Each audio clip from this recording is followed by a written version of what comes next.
Hi, I'm Amanda Morgan, and this is Not Just Cute, the podcast, where we discuss all kinds of topics relating to intentional whole child development and supporting the critical work of parents and teachers of young children. Today, I'm talking with Emily Oster. She's a professor of economics at Brown University. She's been a speaker at the TED Conference and has been featured in places like the New York Times, the Wall Street Journal, Forbes, and Esquire. She's also a mom to 2 children, and her newest book, Cribsheet, combines her worlds as an economist and as a mother. You can find show notes for this episode at notjustcute.com/podcast/episode 24.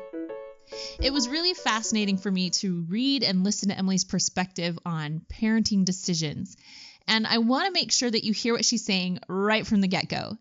She isn't prescribing one decision over another. Rather, she's really examining the research and sorting out what it's actually saying, not just the assumptions or the popular beliefs. And then she's introducing the fact that that isn't really enough. The data doesn't make the decision for you. Once you uncover the data, you still have to look at yourself and your family and your preferences and your needs with that holistic view. Now, how will you make your decisions? Her whole purpose is to present a process that parents can use to go forward with their decisions confidently.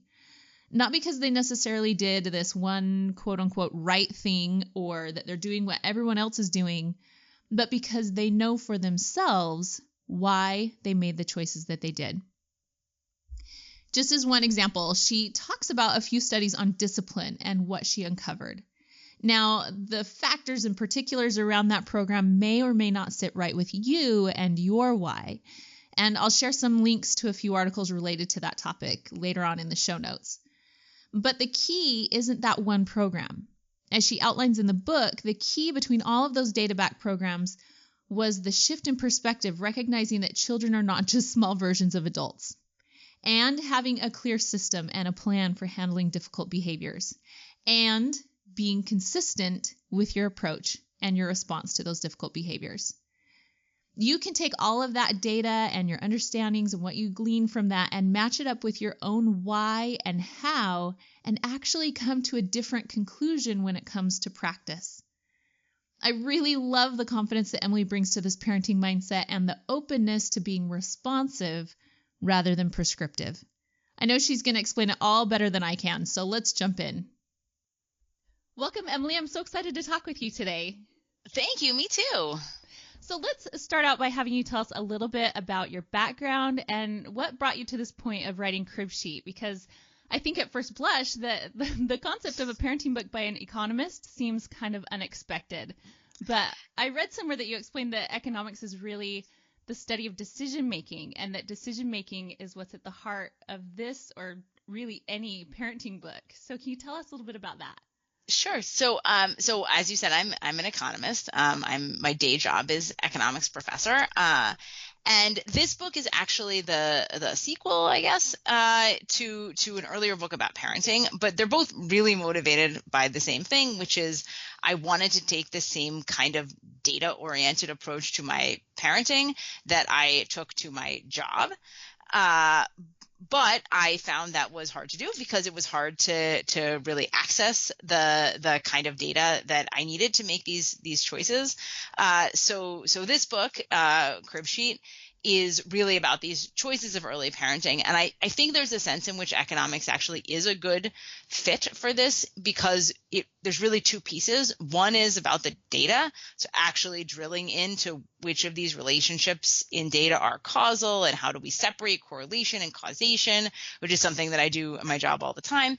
But then I think there's another piece, which is the decision-making part, that even given the data, actually making the right decision depends on combining the data with your preferences. And that's something that economics spends a lot of time on, thinking about costs and benefits and optimal decisions. And so this is in some ways really a decision-making book. And I think that an economist is well suited to write that, even if the topic is a bit off of normal life. I thought it was a fascinating way to look at it. And I especially appreciated that you took in that concept that it's not just about the data, but that it's about our preferences and how it works for us as parents. So often we take ourselves out of that equation. And I think, why do you think that that's so common for us to kind of lose ourselves in the process of making those decisions for our children? I think there's a natural sense in which when you have a kid, early on, it is all about them, and you really have never cared about something so much in your whole life, and you want to do it right. You want to do everything right. And so it becomes appropriately very much about the kid.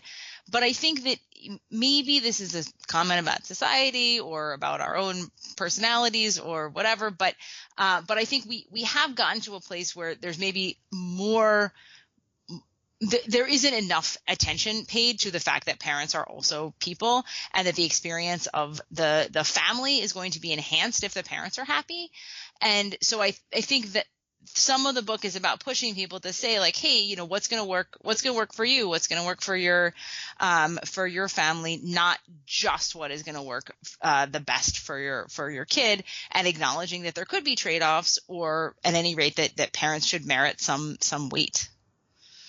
That's awesome. And I love, you wrote in the book, or in the introduction, your choices can be right for you, but also not necessarily the best choices for other people. Why? You are not other people. And I just love that. And I think we would do so well to remember that, both when we're fielding advice and when we're giving it. I just think that's a really important reminder. I think that part of what makes it so hard for us to realize that the same advice doesn't always work for everyone, is that this parenting information is so charged, and like you said, there's so much wrapped up into those decisions and this kind of inborn fierce quality that we have to protect and provide and do what's best for our children. And it's really easy for us to slide into this right versus wrong mentality. But you point out that it's not that black and white, that truly there are some basic black and white issues when it comes to good parenting and what children need. But there's also a lot of gray area that requires us to not just make the one right choice, but to make the right choice that's the best fit for our children and for our families. So can you share a little bit about why we're so prone to this black and white thinking about parenting, and a little bit about the decision-making framework that you use to overcome that? I know the whole book kind of takes on this big question, but kind of down to the nuts and bolts of that, how you approach problems differently. Yeah. So I think that there's a piece of kind of wanting to have done it right that influences our approaches to other people's parenting. So once I've made a choice, I really want that to be the right choice, because I want to have made the right choice. Right. And it can then be very tempting to say, oh, well, this is the right choice. Obviously, it's so right that it must be right for everybody. And of course, there are a few things where, there is one right choice, or the evidence is very strongly supportive of one choice. But there are many more areas where things are very gray. And I think if I can give sort of one example, it's maybe illustrative. There's the example of co-sleeping, which is a hugely discussed topic on the parenting forums. And the question of, should you have your kids sleep in the bed with you or not? And those debates get really charged, where you'll have one side saying, this is incredibly dangerous, and only somebody who does not care about their baby would choose to sleep with them in the bed. And at the other side, people who say, this is actually really important for your kids' development, and if you put them in their own crib, they'll feel abandoned, and then that will be terrible for them. And there's sometimes feels there's no middle ground. And I think that the truth is there. What I say in the book is, okay, let's just start by looking at the data. And what we learn from that is that there are some riskier and less risky ways to co-sleep. So if you are going to co-sleep, you should do it in a bed, not on a sofa. You should not drink or smoke. Neither parent should drink or smoke. You should not have a lot of stuff in the bed. And if you do that in the safest way possible, there is still some risk, but it is very small. And it is in the range of other kinds of risks that you were probably taking every day, like putting your kid in the car. And so what that means is, for some parents, this is going to be the choice that they make, because they feel that this is the way that the family wants to sleep, and this is where their preferences lie. And then there are going to be other parents who say, I'm not going to do that because I don't want the kid in my bed, or because I don't want to take this very small risk. And those can both be totally reasonable choices, but you need to really get the evidence and figure out what the risk is, and then combine it with your preferences. And that's the approach that the book takes. And I love that balanced approach, because I think sometimes we as parents hear people say, follow your heart, follow your gut. And we feel like, but I don't know, or am I being selfish if I just go with what I want? But I love that balance that you have of let's look at the data objectively and really look at what's going on in those studies. I love how you examine those, and then combine that with how things work in our own family. I know I fielded a question from a parent once that was similar. I think it had something to do with sleeping. And that was my very first question back to her. Well, how is it working for you? And she kind of looked surprised, like, well, I thought you were just going to give me the right answer. And we have to keep that in there. Yeah, no, I agree. And I think that, there's, there is this, I think one of the reactions I've gotten to the book is occasionally people be like, well, I thought you were going to tell me what to do. And it's like, well, I can't tell you what to do, because you have to decide that. Like, I don't, and this is something I've tried to learn as now a person who writes about parenting. I am very bossy, and I'm always trying to, boss people in various ways. But writing the book has caused me to step back and be like, well, actually, maybe I shouldn't be so bossy. Maybe I should instead say, what worked for me was this, but you may have decide something else. Right. Well, I think one of the sections that you address is particularly pertinent to listeners here. You talked about selecting preschools. And I really appreciated the point that you made that, again, while there are specific black and white quality care issues that we want to look at, that when we drill down to those very specific philosophies like Montessori versus Reggio versus Waldorf, that there really isn't this one right answer, as to what is the very best thing. And because there's so much more to it, there's all these variables, and from one program to the next with the same label, that they can vary, and even the differences with our children and what they need. It actually really reminded me of a conversation that we had here on the podcast with Deborah Stewart, and her point that it's about finding the best fit for your child and your family, not finding the best preschool, which I think is similar to what you're saying. So I was wondering if you could tell us a little bit about your own personal experience with this dilemma as a parent, and how you weighed out those different factors in the decision-making process, and how I know for me personally, sometimes I feel like I've got this professional hat and then I have this parent hat that I wear, and sometimes they have some interesting conversations with each other, those parts of my brain. So I wondered if you could tell us a little bit about how that worked for you as you were choosing preschools for your children.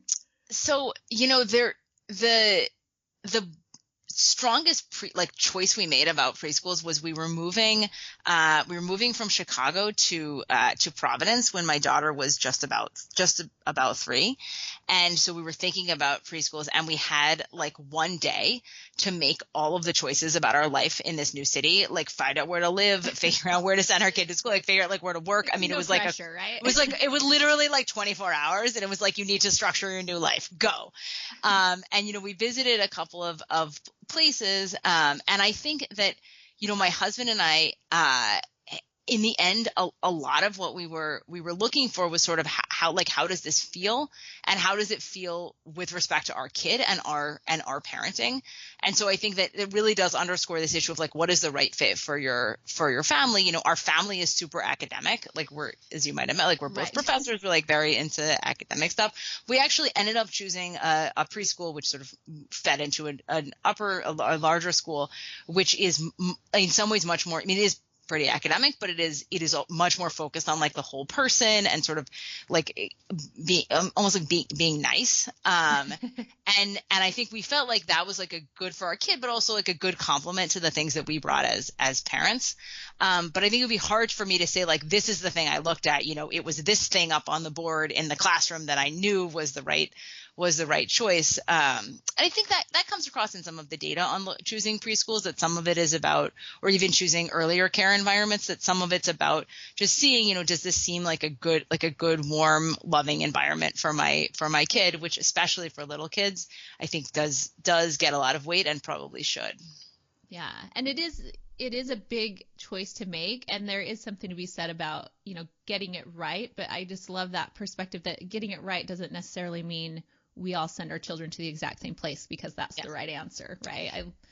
No, and I think especially this, as your kids get older, this stuff gets even harder. The book sort of stops at 3, but like I've found as my kids have aged past that, there are so many differences across kids, and that starts to be so important in things like what's the right kind of school.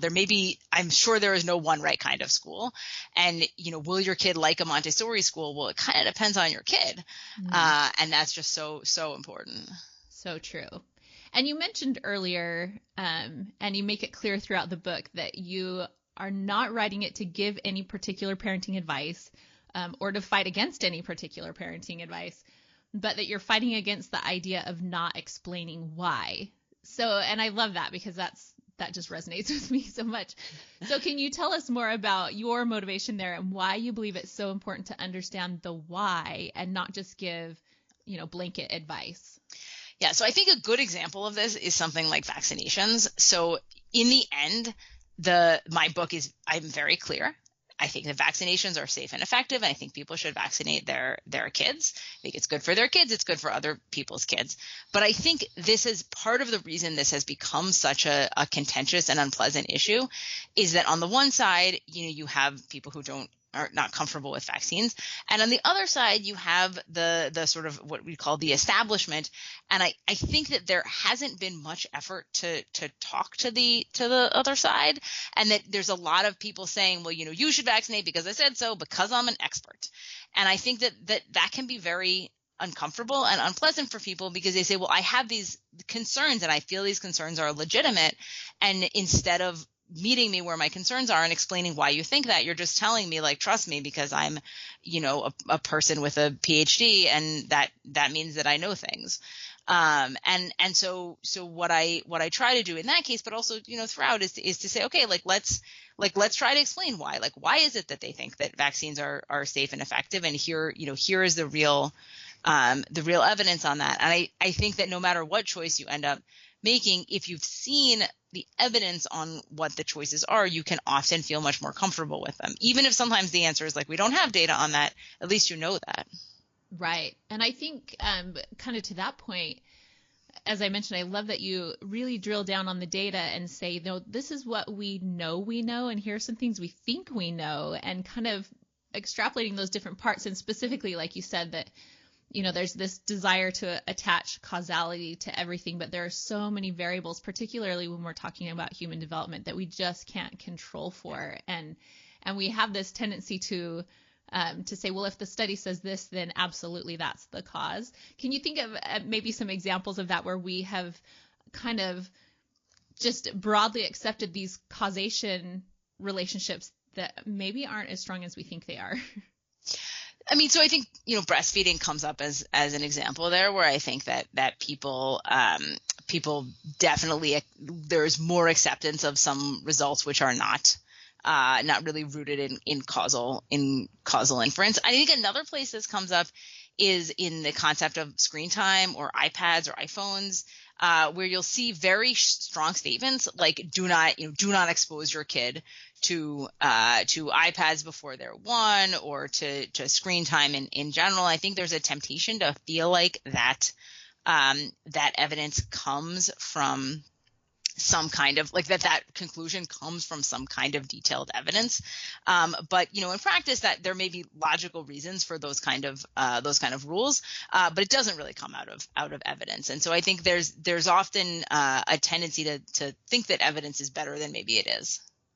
And I love, like I said, that maybe it's the rebel in me that I always love to hear the reason why. Tell me exactly why. And I just think that's so helpful. And as you've mentioned, and as your book puts forth over and over, that's how we make good decisions, when we make sure that we have all that information. And as you mentioned with breastfeeding, even when we extrapolate all that information and clarify all of it, it doesn't necessarily then mean that, well, then breastfeeding has no value because this study was flawed, but just that we realize, what are we actually making our decisions based on? And in addition to that, when we recognize, so many people that cannot, for many different reasons, it doesn't work for them to breastfeed, and realizing that, some of these things we're feeling guilt over aren't actually tied to what we think they are. Yeah. No, and I think that in that case, like there's so much guilt and shame almost that women feel if this doesn't work for them or they don't want to. And I think it's just totally overblown.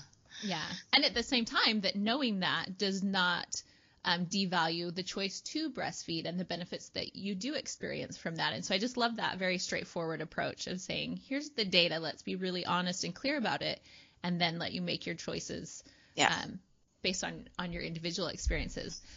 So I know that a lot of this research in the book and the topics that you covered, they were motivated by your own need as a parent to understand the research out there, because you were making these same decisions, right, as a parent in real time. Yes, in real time. Yeah, and that you span so many of the major decisions from birth through preschool. And so I'm curious, as you were, whether doing it in real time, making decisions, or maybe even after you had made decisions and then gone back to do more research for the book, what findings were you most surprised by, and maybe what finding pushed against your own personal confirmation bias? So I think that the one thing that really honestly surprised me was the stuff about discipline. So in part, I had just assumed that there was no evidence-based way to discipline. And I had just never occurred to me to learn about that. And then when I was doing the book, my editor was like, look, we really have to put in something about discipline. And she said, what about these programs like 1, 2, 3 Magic, which are about kind of giving warnings and then timeouts. And I was like, okay, yeah, I'll look into that. But I'm sure that evidence is really poor and we can whatever. But then I looked into it, and actually it turned out to be a place where there is pretty good evidence that those kind of programs, of which there are a bunch of different versions, where you tell the kid, okay, I'm going to count to 1, 2, 3, and then if you don't stop misbehaving, there's going to be a timeout. It turns out those actually have a fair amount of evidence to support them. So that was a place where I did the research for the book, and then I was like, okay, look, now we're going to do things in my household differently. And that was most of it. I kind of had done the research, and then later I wrote the book. This was one where it was a contemporaneous experience. Yeah, I came back and discovered that. And do you think? Yeah. I'm curious if you feel like some of that research, with that in particular, as I was reading some of that it also included kind of a parent support element. Is that correct? That maybe some of that could have played into a part of the parents' experiences with. Yeah. I mean, absolutely. Having a system. Within, like we said before, it's so hard to extrapolate all the different pieces, but to find all those different parts of what actually makes a difference in the behavior, and also how we define things, and it makes it so complicated. So I'm glad that you attack all of that with your analyzing brain. That's really helpful for all of us. I mean, I think I will say, the other thing I will say is I think that when reflecting back on some of the parts of parenting that I did, without the benefit, when I didn't think I would write this book, particularly with my daughter, I think there are many things about the first months where I would have done things differently if I had really understood. So with breastfeeding, I was so hard, and I struggled so much with that. And I think that I really should have given myself a break. Not, maybe not quit altogether, but I felt it so much, and it was so unhappy. And I kind of wish that I had not had that experience. And as much as anything, I think it's that emotional component that when you know and understand all the pieces and the whys, even if it only changes your actual practice marginally, it can change so much about the way you think about it and the way you perceive it and the way you feel, which really has a huge impact on our relationship and ultimately the development of our children. Yeah, absolutely. Well, you've given us so much to think about, and I really thank you so much for sharing your time and your perspective with us. So for more information, everyone can check out your book, Cribsheet, a data-driven guide to better, more relaxed parenting from birth to preschool. And you mentioned you also wrote an earlier book in the parenting niche. Do you want to tell a little bit about that? Yeah, so the earlier book's called Expecting Better, and it is about pregnancy. It's a sort of similar approach to making choices when you're pregnant, looking at things like is it okay to have sushi? Is it okay to have coffee? Should I have an epidural? So it's a sort of similar database guide. Awesome. And any other projects in the works right now? No, I'm very focused on my actual job as a professor. I have to teach a class. So you are that's what we're up to now. Right now.